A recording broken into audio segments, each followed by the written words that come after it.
All right, was able to catch up with Joe, Tess, and Tess. I feel like this week, it's only Wednesday. We still got a whole other day. Yeah. More players, coaches to talk, but I feel like it's been pretty bland. I would agree, Sammy, that there aren't like the headline makers. I think in past years, listen, I'm so old, I've been doing this since like 2007, 2008, these SEC media days. So in the past, we had Steve Spurrier who would come and be outrageous. And then we would have, the Tebow years where the media horde and they're asking him outlandish questions. And we had Manziel in the circus like that. And, through the years, we had Heisman Trophy winners and Heisman frontrunners and superstars of the sport. Here you have 5 quarterbacks that aren't necessarily yet the breakout stars in college football. You have a lot of coaches that are coming here and not really making headlines. But what you do have is anticipation and excitement for college football. So, yes, we don't have the moments or the big headlines or the wow stuff, but we have excitement for the season, which I love because you can see the starting gate now, which is exciting. Yeah, and before this, we were talking about how you really get to see these guys whenever they're at that next level, when they make it there. Even though you've been hosting a lot, who have you heard from that you're really impressed from the players' standpoint? I'm very impressed by the Georgia center, Cedric Van Pran. I think he composes himself incredibly well.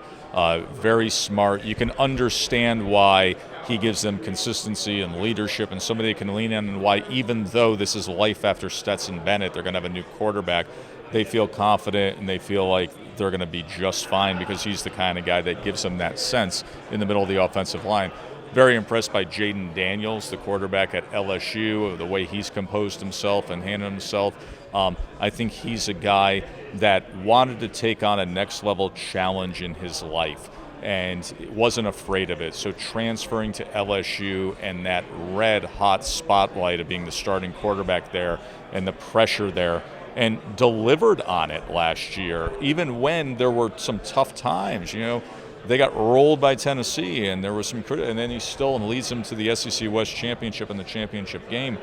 I thought he came in here acting like the leader he is, acting like a guy who knows his role, and the way he expressed when people were talking about his career development, of expressing, no, this is what I knew I could be at this level, and now he is at that level. So those two guys stand out to me.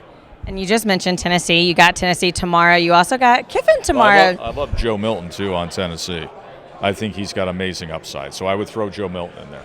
Even though you haven't heard him this week, but for tomorrow with Tennessee, got some big personalities coming. You got Kiffin coming tomorrow. Do you think tomorrow might get a little spicier? The funny thing with Lane, and Lane and I have known each other for years and years, is sometimes I think the image of Lane and the social media version of Lane is far different than the Lane that stands up at a podium or does an interview. In many ways, he's very conservative and very composed. He's not some outlandish character when you get him at the podium or you interview him live on TV. So I don't necessarily know that that's going to be the case. I mean, obviously, we all miss Coach Leach. Mike Leach was such an amazing character. I thought Greg Sankey did a beautiful job of the way he honored him to start the week of not wearing a necktie. He's done that all week long. And I always thought Coach Leach was the guy where everybody stopped because you wanted to hear what he would have to say, knowing you're going to laugh or something's going to be outrageous or outlandish. But I don't know. We may make it through the week without any of that. Coach Rinkowitz was on with Blaine and Mickey earlier in the week, and he did have a one-liner on there, special teams make special plays. And I was expecting him to have one up on stage, and he was another one that kind of surprised me he didn't have one. Yeah, interestingly enough, just to talk some football, I am very curious to see what they look like, what Mizzou looks like, as they got an A-plus defense. They got a new offensive coordinator, and I think it's a critical year for them to have some success there. It's very important for that coaching staff that they find some wins.